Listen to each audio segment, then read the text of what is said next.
I'm busy switching screens off on my computer while we're waiting. I always have too many open.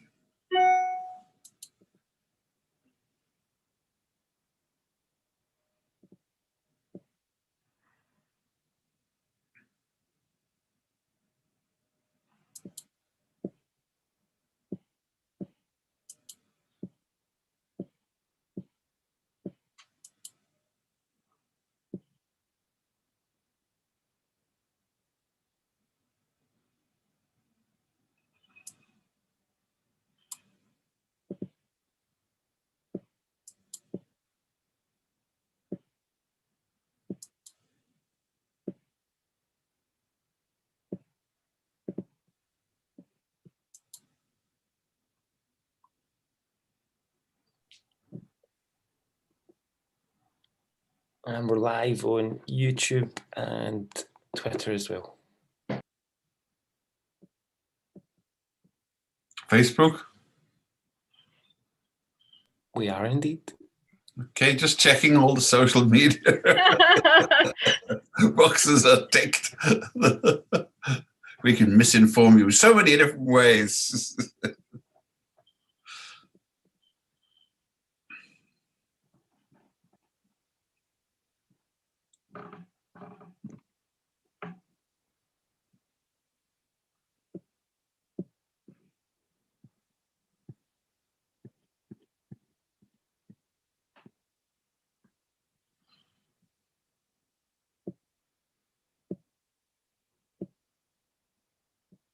I think we may as well start.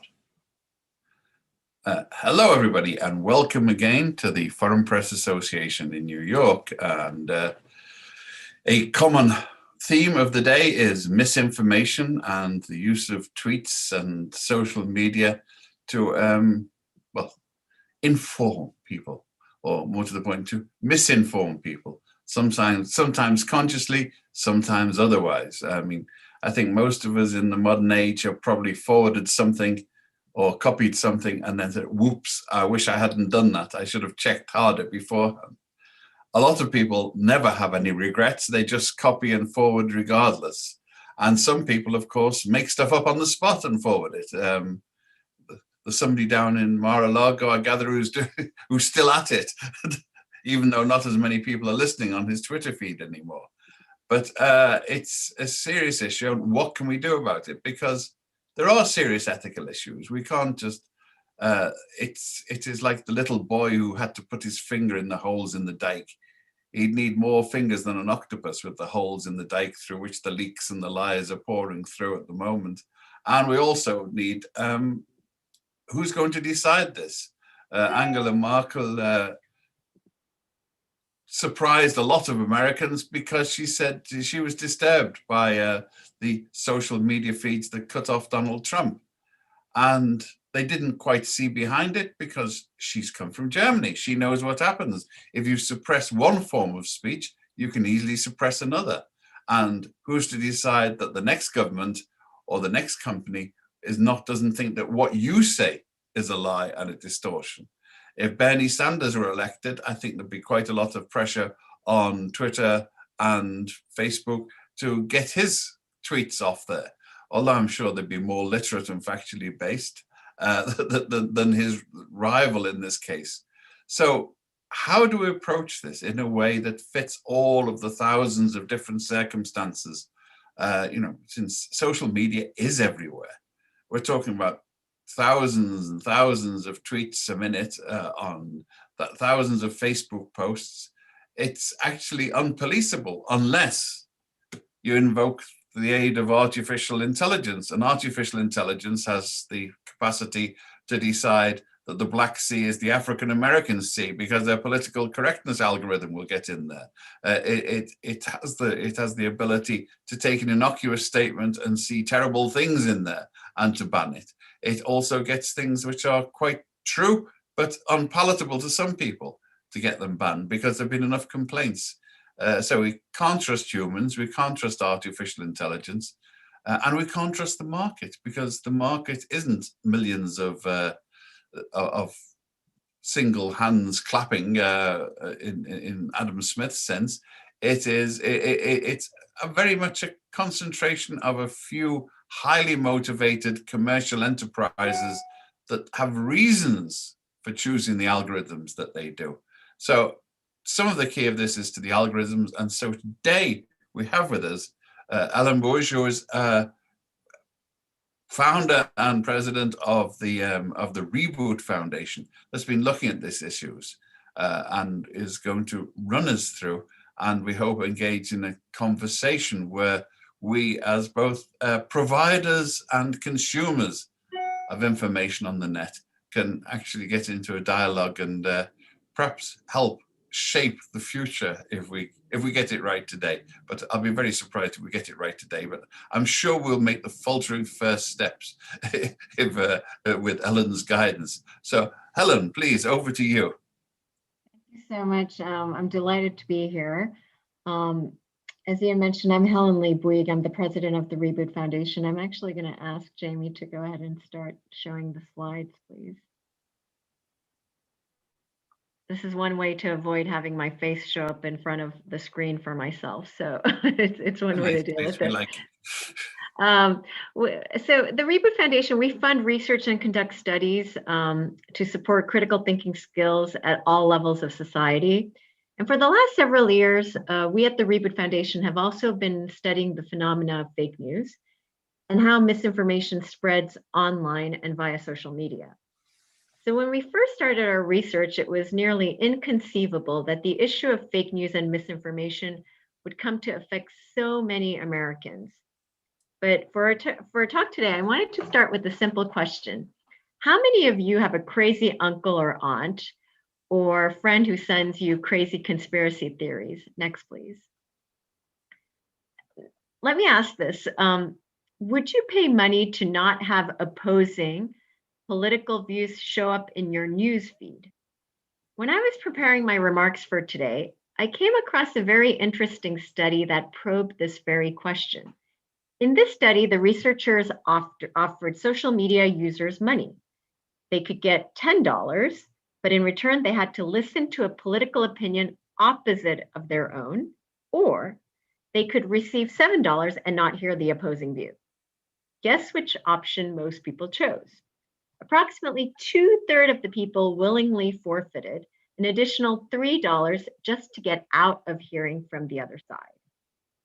I find this research fascinating because it actually illuminates the degree to which so many people live in information bubbles today, and how they're willing to go against their own self-interest, in this case, actually receiving more money, to stay comfortably in these bubbles. So this is what we're up against.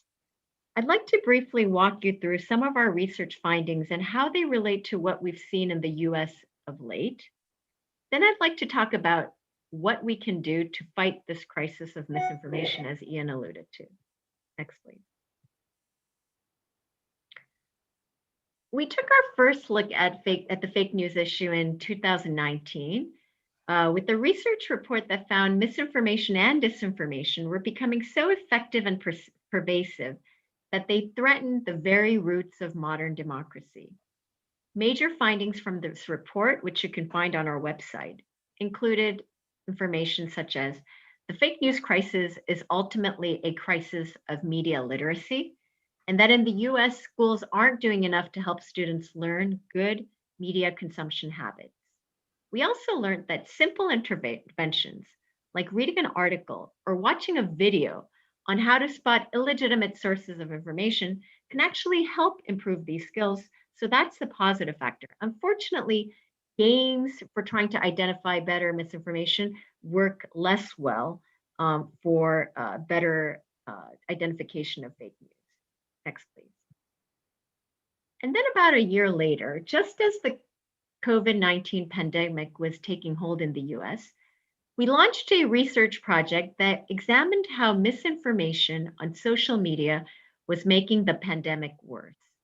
This report, called Going Viral, found that frequent social media use was strongly correlated to participants' belief in COVID-19 misinformation. That is to say, The more time people spent on social media, the more likely they were to believe COVID-19 myths. These were myths like the virus was man-made or that it would die off in the spring. We're now winter of 2021, and obviously COVID-19 has still not died off. And 1/3 of the people that we surveyed were actually susceptible to COVID-19 myths in one way or the other, by the way. Next, please. Finally, our third report, titled, "Is There a Fake News Generation?" was published just a few months ago. Two big takeaways from this report are: one, we found users of all ages to be susceptible to a wide variety of disinformation techniques, from clickbait to misleading headlines to website trafficking misinformation.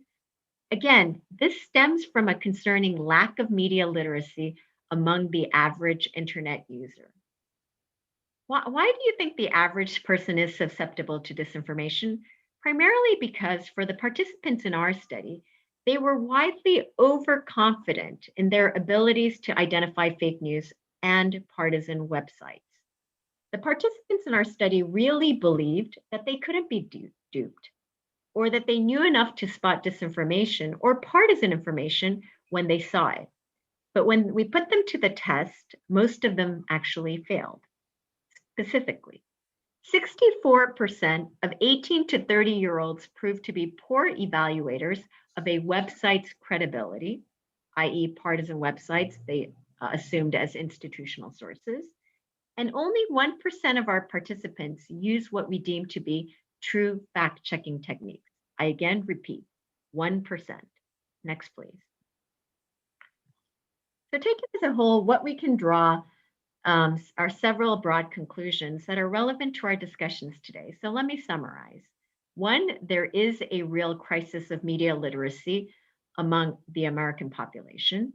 Generally speaking, they get too much of their information from social media. Over 90% of news that the average American gathers is via social media platforms. And on top of it, they overestimate their ability to evaluate fake news. Two, there are definitely interventions that we can take up to shore up people's media literacy skills, but we still need the help of government, schools, and tech platforms to make an impact. Three, fake news is bigger than the 2020 election, even though what we all saw on the 6th at the Capitol was very shocking for everyone. But it's more than red state versus blue state. And when you think about all the misinformation around coronavirus, fake news is truly threatening society itself across all breadth of areas. Next, please. So what can we do to counter this pandemic of misinformation? I believe that there are three important fronts on which we need to proceed. One, in schools with education. We have to do a better job of teaching students how to think critically. Two, at home, with parents doing more to make sure that their children are taught to manage their emotions and that they're given opportunities to develop their reasoning skills. And three, in the tech sector, we need more transparency around the algorithms that fuel our news feeds. And we actually need better algorithms altogether, ones that don't amplify hurtful content. Next, please. I'll try to be very brief on these three topics. Education. The best long-term fix ultimately is education. We need to give people the tools and means to be better attuned to the dangers of misinformation. And acquiring critical thinking skills comes more naturally when the foundation is laid during childhood. Of course, that means we need to include schools. Schools just need to do more than teach students facts, figures, and a specific set of skills. The best schools really teach children how to think independently and how to reason through problems. Unfortunately, in the US, our research has shown that more than 1/3 of middle school students today say that they are rarely or never learn how to judge the reliability of informational sources or media literacy. Again, I repeat, 1 out of 3 middle school students. So to help this, the Reboot Foundation spent a substantial amount of time and effort during the last half of 2020, working with a group of American teachers to produce a teacher's guide to critical thinking, which includes an entire chapter on how they can improve media literacy skills of their students. Next, please. Let's talk about countries that get it right. Finland tops a list of European countries deemed the most resilient to disinformation. And in Finland, students are taught how to identify misinformation, disinformation, or malinformation, stories that intend to damage. While Finland has taken the position that strong public education system as a main tool to resist information warfare, this belief, unfortunately, has not yet taken root in the US or majority of other developing countries. Next, please.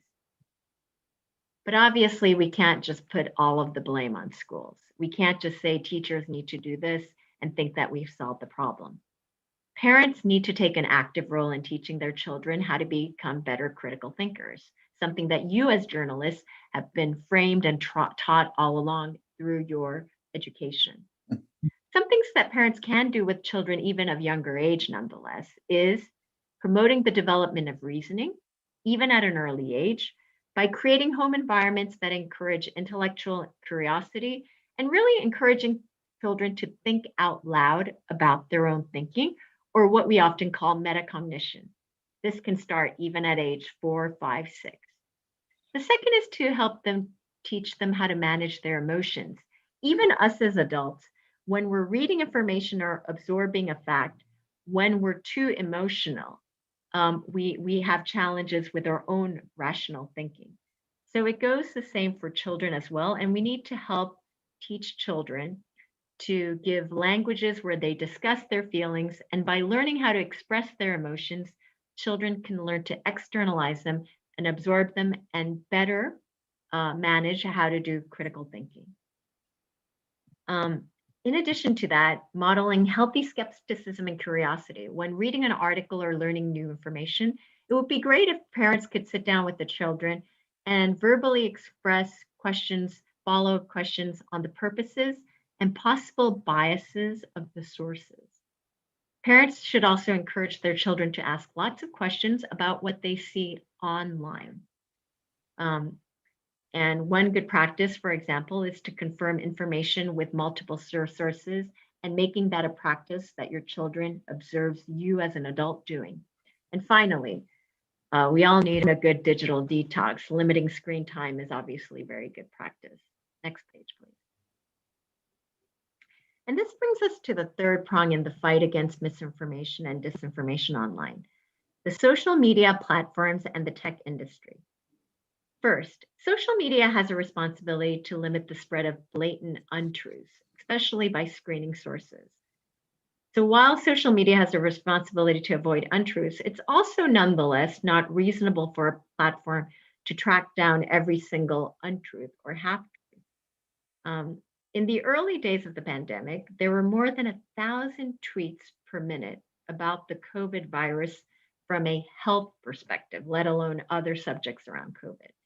That's a tsunami of content that can't be policed really to any meaningful degree. Next page. But we can do something about Section 230 that we talk a lot about, the US law that provides legal protection for technology companies over content from third parties and users.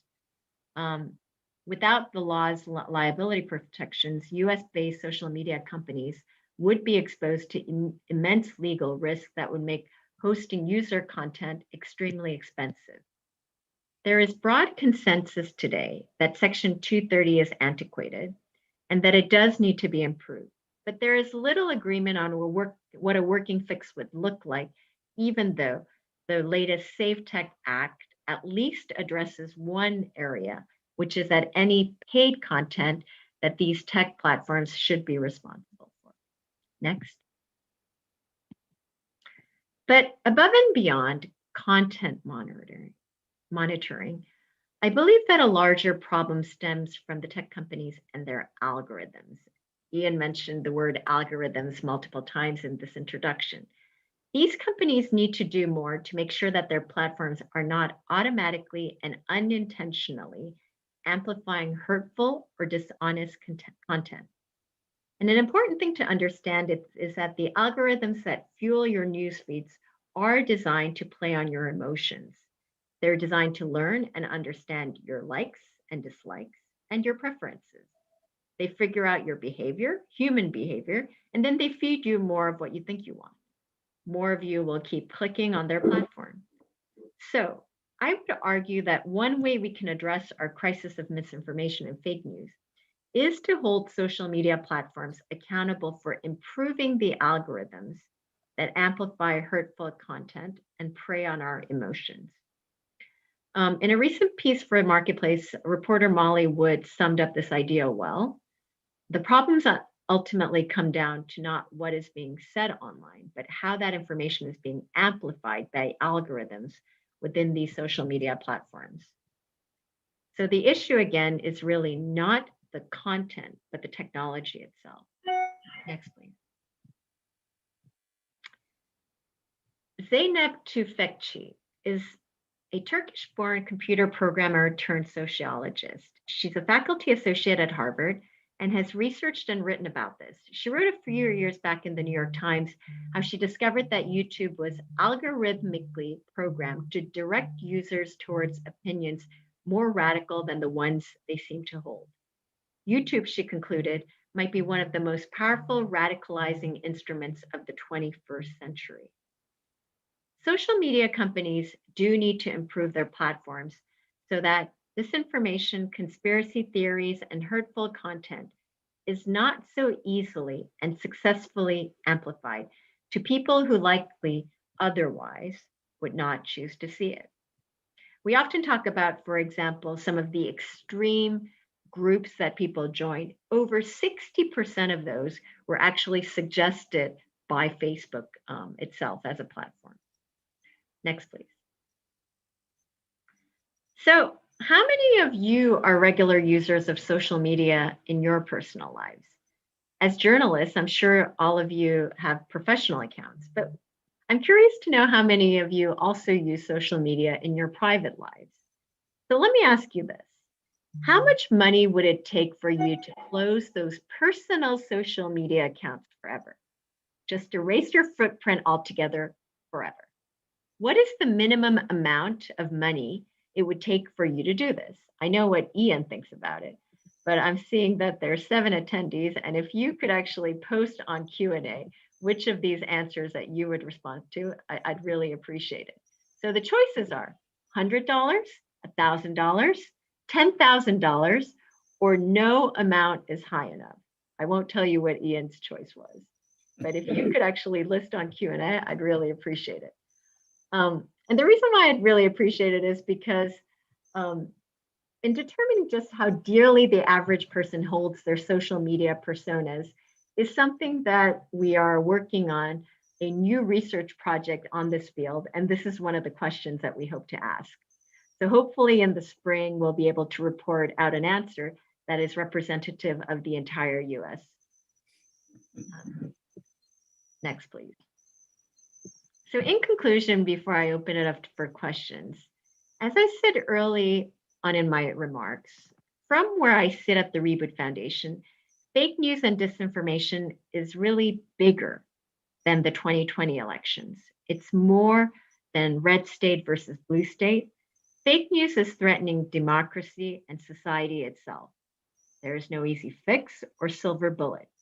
The only way that I see to effectively combat it is through a mixture of long-term educational changes, strong parental involvement, government policy fixes, and ultimately more socially responsible social media technologies, which you may ask, does that even exist? Thank you very much. So that's stimulating and provocative. When we were preparing for this, I was thinking of, the real problem is that the electronic environment is adapting and mutating far faster than the social, legal, and commercial environment can cope with it.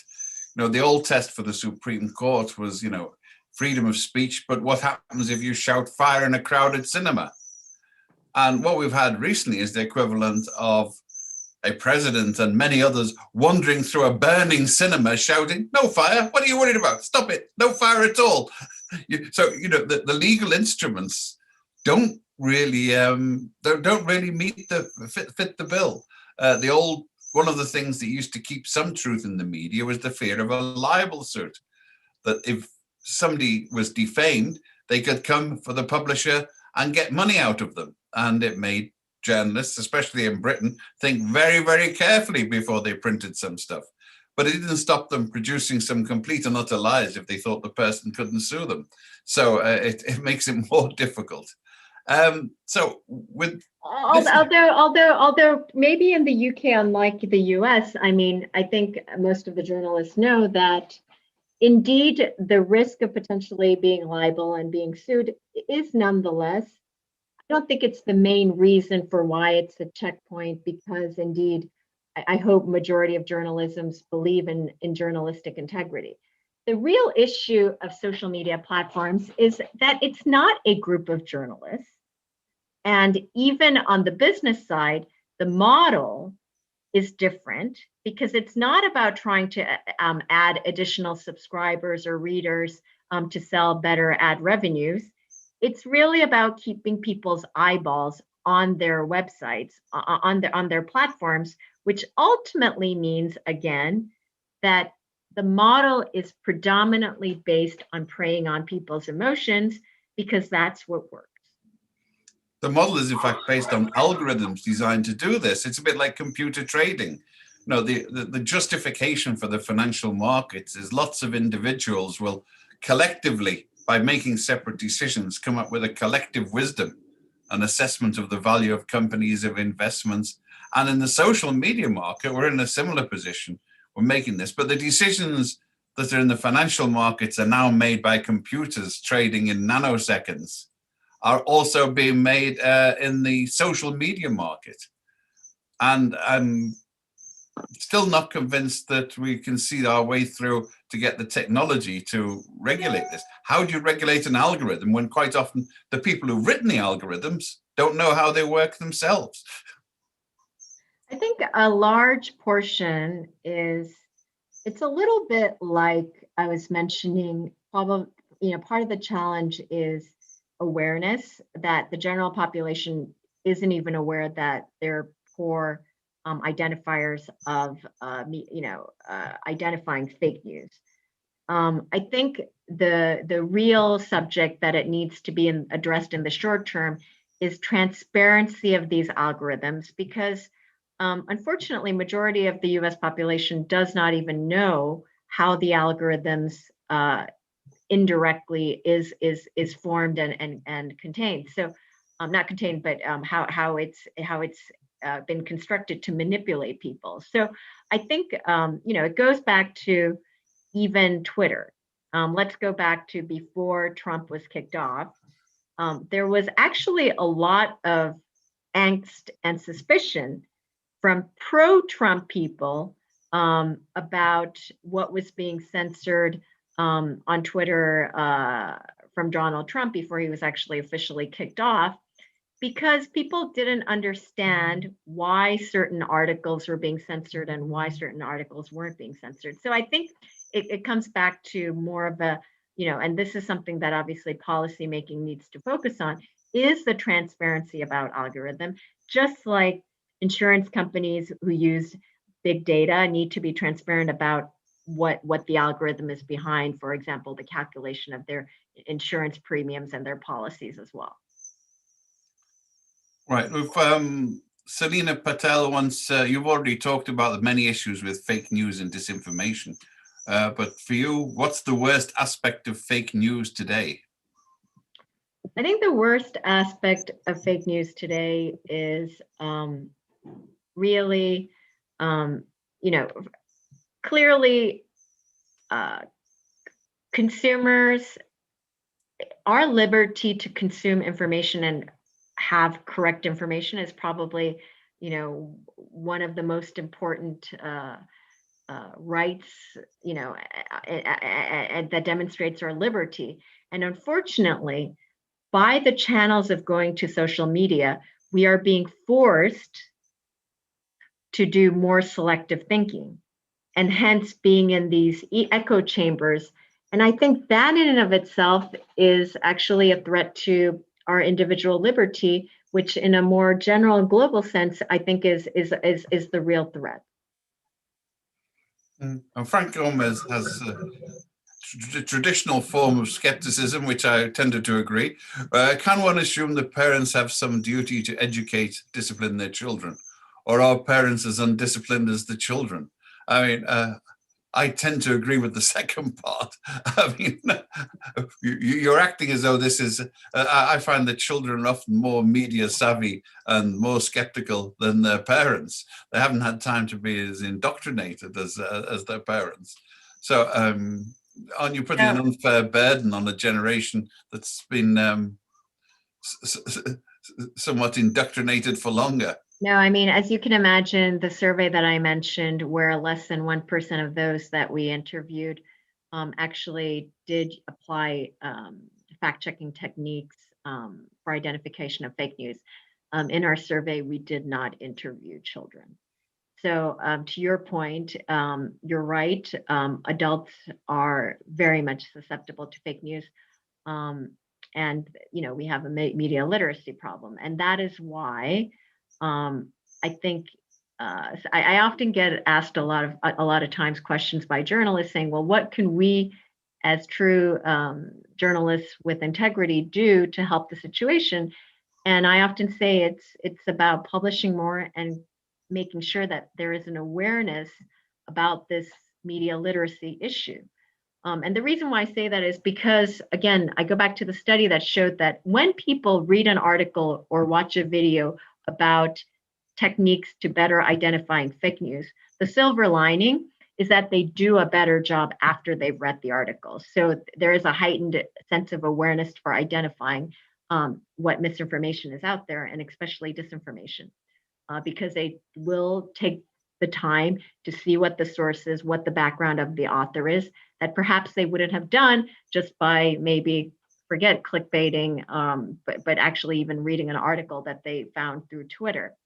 So you're right that it is something that adults need to practice more, but I also don't want to minimize the importance of teaching really media literacy for children, because us thinking that the kids are ask more questions and they're more savvy, I don't agree, because and the real danger I see, it goes back to the platform like TikTok.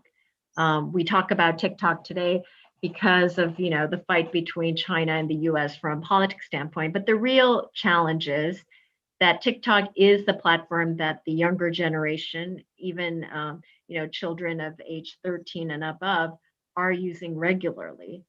And us as adults think it's just about little videos of people dancing and some music, but there's actually content in it that children follow. And so if they're not trained in media literacy, we're really not helping children who are susceptible, especially if they're not trained to identifying what is targeted information to prey on their emotions. One of the things that comes here is the assumption that fake news came along with social media. I've been in the business well before social media, and there's an old British rhyme which I can half remember. You cannot hope to bribe or twist the British journalist, because thank God, because seeing what unbribed he'll do, there's really no occasion to. I mean, the yellow press, the absolute invention of politically and commercially expedient lies, is something that's been with the media since Gutenberg first printed the Nuremberg Echo, whatever he did. It's been there all along. It's been, what's happened really is there's an amplification of the means of disseminating lies through the social media. But yeah, I mean, a substantially different problem. Well, it's the pounding of it, right? But you're absolutely right. Fake news is not something that is new, although the word fake news was actually coined at the first election. If you recall, it was based on originally the article that was created out of Macedonia saying that the Pope actually supported Trump. So that was the original coining. Actually, I've got a question. Fake news was something that was invented a long time ago, mostly by the progressive side to describe what the conservative media was doing. It's been in parlance for a long time, and it's only more recently that we use regularly. Appropriated it, and he took it again from Adolf Hitler, because the Nazis used to refer to the lying press, the Lügenpresse, and they made it a mantra that the press, by definition, were liars. Let's come back to the fundamental difference. That is, it is different from what is different today than what it was before. I want to reiterate, it's not minimal that today over 90% of information that we gather is online versus offline. I think, Ian, even you would argue back in the UK 30 years ago, it was probably the reverse, if any. There was no electronic. It was your Apple II floppy disk, right? And that has an impact because. And then obviously it gets amplified even further because actual news on top of it, we get over 90% of it via social media. The reason why I mentioned that is because when you have a paper journal or call it information sources in the library or whatnot, there is, you may say it hasn't always been so rigorous, but there is footnoting, there is in a paper a differentiation between what's investigative reporting versus op-ed. Today online, it's all mixed together, from blogs to institutional sources to just flat out bullshit. And so it takes while it's a generous society that we live in, because there's a plethora of information out there, it's also less generous because there is a difficulty where people need to spend the time to actually be able to, go through all of that plethora of information to try to get to, what is a blog, what is an op-ed, what is information. So I think that's really the fundamental difference of, how we used to gather information before and after. And again, if people actually would go on the websites of your journals, of the participants' journals, and filter through the information, I think it would be a very different world than them gathering articles via your journalists on the journalists on this calls, on the Zooms, click-throughs in terms of how you gather information. So I think it's that tunnel vision that unfortunately people are going through that is probably what's really fundamentally different and detrimental. I'm a bit more cynical about this.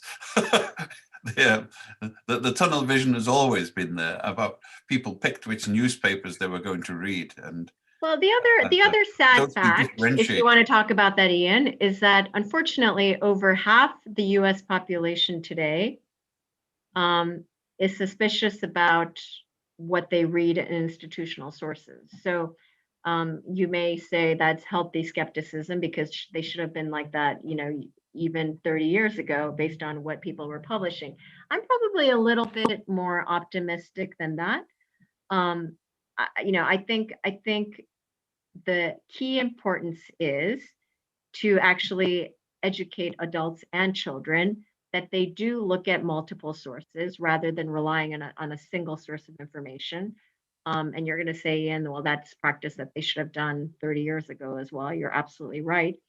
But again, still, when we're forced to be in tunnel vision because we gather 90% of our information from social media, and what we're exposed to is very slanted and selective, it's very hard to take a bit of pause and reprieve and decide, if you've been watching Fox News all of your life, then maybe you should go to CNN and read a couple of articles on what's on CNN. And that's really the challenge today, is that people don't do that and refuse to do that. It goes back to the initial question that we asked, is how much are people willing to pay or earn in that question to not see opposing views. I'd often pay not to hear the views allegedly on my side. They're so boring, but predictable. But I'm an outrider on this. I agree with you. But I mean, the issue really, it comes down to the algorithms, because on the web, as you say, they are self-reinforcing. The algorithms will point you back to what they think you want and reinforce all of your existing, what incentive can you give to the social media platforms to introduce, lines of code for open-mindedness? Well, if he's interested and thinks that COVID is a fake, maybe he'll be interested in this article proving that the morticians, the morgues are overflowing because of the fictitious disease. Can you code in an algorithm that counters one with the other? Listen, I don't think that there is an economic incentive or a model to move away from social media companies to not prey on emotions. And that is because ultimately, this is not typical to social media. Selective thinking is something that people prefer because it just confirms their own biases and their own views. Having said that, it goes back to the Safe Tech Act, for example. At minimum, because if you actually go through social media today, a lot of what you're fed is paid content. So at least in terms of truly verifying and fact checking the paid content, if the social media companies were to do that, I think that would be already a decent step in the right direction. But unfortunately, there is no silver lining of an economic model for social media companies to try to share both sides of views, et cetera. I mean, with all due respect, even Google and their algorithm, obviously, if you do, will naturally show on your first 3 articles of what you're searching, the sites that you've been on before. And some people will say that's efficient. Others would say that helps us be a bit more narrow-minded in terms of what we search. But again, there are ways we can fight against that, right? So if we teach people, for example, on Google, to actually spend the time to go to the second or third page of what you search and not just click on the first 3 articles when you do a search. Same thing on social media. Now you can trick the system of it, right? So if you are pro-Trump and you like a whole bunch of comments that are pro-Biden during the election, you probably will be a bit more exposed more equally than only seeing pro-Trump comments. Now, do most people do that? No, but if you're really looking to trick the system, yeah, you can do something like that. One of the things is that the people, how can you put it? There's a lot of, the code is written in binary, but there's a lot of binary thinking. Like one of the assumptions here is you have you must be pro-Biden or anti-Trump, or you cannot. There's a lot of people out there who actually say a plague on both their houses, and it really confuses algorithmic thinking. I used to go on the O'Reilly factor, and the reason for my success of being invited back was I flummoxed them because I was rude about Clinton and Bush, and they did not compute. They were saying, no, this doesn't work. He can't be against and for. And you could see that the cogs were about to blow out of their heads. And I get that equivalent with the computers, because they really do not, the algorithms really can't cope with the idea of fuzzy logic, of the idea that there are gradations of like and dislike in people. And in fact, the algorithms reinforce that binary logic. Question, comment on that hypothesis? No, I mean, I agree with that point, which is why I gave the example that if you want to trick the system, you can trick the system. Unfortunately, that is not what majority of Americans will do deliberately.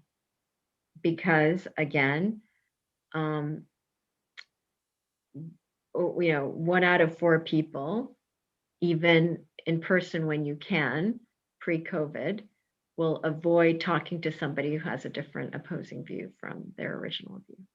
So again, this is not a social media problem. This is just, our Human human problem. nature and a problem with critical thinking. But this is just magnified with the echo chamber that social media creates on top of it. Well, several great minds are there on the listening in. Is there any more input from them? Any of you out there would like to put in a point of view and contribute to this, the development of rational social media? No, they're silenced. We must have had all the answers or answered none of the questions, whichever. But you mentioned the issue of how people address this. It's well, I think you pointed to the algorithm. Most people, it's like the children in Garrison Keillor's Lake Wobegon schools, where every child was above average. And every driver thinks they're better than the average driver. They're in the top 10% of drivers on the road. These self-delusions about, it comes back to the old dilemma. I beseech thee in the bowels of Christ, consider that ye may be mistaken, said Oliver Cromwell to his colleagues just before he chopped the king's head off. He didn't allow for much. He didn't allow for much mistake there. But there's this idea that some hint of self-doubt that doesn't paralyze you seems to be what we need to inculcate in people, isn't it? Yeah, and if your view is continually reinforced, encouraged by, now the good news is it probably builds self-confidence of people with their own biases and their own positions and views, so it's a comfortable situation. But obviously, that type of positive reinforcement doesn't necessarily help people to want to take the initiative to take a step back and ask opposing questions. And, again, I think one of the biggest liberty for people is actually to be able to change your opinion. I think that's something that, if we can do, and there's a lot of different countries where you can't even do that. So I think it's a massive liberty, and unfortunately, I think a lot of it is kind of going to waste without us even having the opportunity to challenge ourselves. And I think that's where I believe that there is a responsibility from journalists, like the folks who are on the Zoom, to really reinforce that and share that information with the people, because you as journalists are a privileged group where you've been trained to think critically and to ask questions about the sources and challenge the way you think, and look at a point of view. So that's where I think the link and the importance is so much stronger, specifically coming from journalists. But there needs to be an economic incentive. I can tell you that the libel laws kept many journalists in Britain on their toes for many years, a little too much, because they knew if they that is really unfair, right? I mean, it's a little bit like we were saying, Ian. Even today, your journals are subject to liability in the U.S. and can be sued for misinformation or disinformation, and yet these social media platforms are not. So part of the key to this, as well as tuning up the algorithms, is to work out how to alter 230 and other things to make sure there is a financial incentive for the media companies to approximate closer to reality in what they allow to be published. Yeah, and that goes back to the Safe Tech Act, which is really about, if they are going to generate a dime via the content they publish, then they should be liable. Mm-hmm. And how do you do that without dampening free speech and self-expression? I don't think it is a dampening of free speech or self-expression, because this is paid content, right? So it's a little bit like advertising. And again, I think, again, I don't go so far as to say that the social media companies should be liable for what Ian Williams might have commented on a post on something that the Reboot Foundation might have made a comment on. And you're free to do that, by the way, Ian. But if Ian Williams is actually paying Facebook ads to push content, then I do think that a Facebook should fact check and be responsible for that content, because they have generated ad revenues, just like that just like the press has ad revenues that they generate. Now it's a different form in terms of the direct linkage, but I think the linked revenue for the social platforms, they should definitely be liable for. Yeah, and have you formulated any sort of potential legislation that would give effect to this and still protect the freedom? The Reboot Foundation is not a political organization. We're not a political think tank, but probably on this matter, we've gotten about as close to being political and far away from my general comfort zone of what the foundation is to be. And so, as you probably know from a lot of the articles that I've written myself and have spoken out, I've been pushing hard for both transparency of algorithm as well as the importance that of that section 230 be altered so that paid content, the social media platforms should be liable. Both laudable aims, which I think most journalists could support. So one last call for the assembled masses of journalists out there. Any more questions as we ricochet towards the buffers? No. Well, look, did you have any sounding words? I think it's a discussion that continue forever, because it isn't a clear-cut one. It's not a binary one. There's a lot of fuzzy logic involved, and there've got to be trade-offs between freedom of expression. As the Supreme Court said, you've got freedom of speech, but can you shout fire in a crowded cinema without facing the consequences? And like I said, can you wander through a burning cinema saying there's no fire here, just sit down and wait, without liability? I mean, there is all sorts of questions around freedom of speech. I do want to kind of, another closing point is that we haven't even touched the surface of what social media impact has on people's mental health. And so that is another area that the Reboot Foundation is going to be doing research and writing about, because I think that that's another dimension that we haven't even scratched the surface in terms of impact. And obviously, with a lot of homeschooling and just being not being able to be out, being confined within our homes due to COVID, there is an amplified impact of this. And so that's another area that we will be doing research. Yes, so we could take January the 6th, Capitol Hill, as an example of care in the community as far as mental health is concerned, perhaps. But I'm making partisan points, I'm allowed to. But thank you, everybody. This is the Foreign Press Association in New York with Helen Bouygues, who has given more thought than most of us have, apart from cursing and spitting over our shoulders in social media. Next Monday, we will be hosting Rob Billot and Carrie Gillam, who have been at the front end of what journalism should really be about. They've been investigating major corporations that have been poisoning people with impunity and paying the consequence, because they have been threatened, they have been maligned, that politicians have been bought and sold for it. And it shows what happens when you allow unregulated large corporations into the body politic like this. So we hope to see you, I believe it's 10 o'clock next Monday, for our excursion into toxic chemical waste, wade our way through it.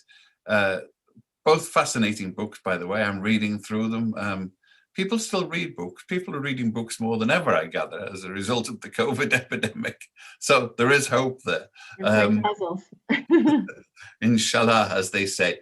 Okay, well, Helen, thank you very much for this stimulating discussion and for provoking. And we hope to actually we can get perhaps in the near future, we can get some panels of actual practicing journalists on and offline and consider the issue in a larger scope.